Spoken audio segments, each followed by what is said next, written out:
Recently, we've put a notice in the media where we are requiring that for any driver who is driving a public service vehicle, they must have a badge that is issued by this authority.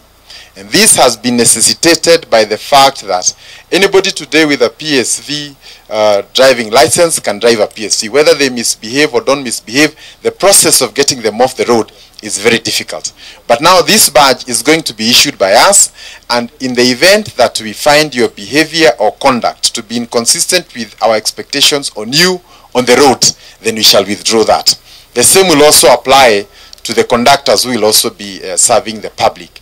And in connection to that, we have also rolled out an education program, because we believe other than just controlling the PSV, we also want to be ahead in terms of educating them on matters to do with safety, matters to do with customer care, and more importantly, the importance of their sector in driving this economy in the right direction. So we'll be having more engagement with the public service sector with a view to ensuring that they are compliant.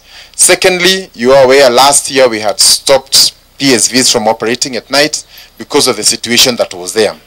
We have been doing our regular audits to ensure that there's full compliance in terms of having two drivers who are fully trained, and the drivers do not operate beyond the hours that are stipulated. Our survey indicates that a few of them may not be complying with our regulations.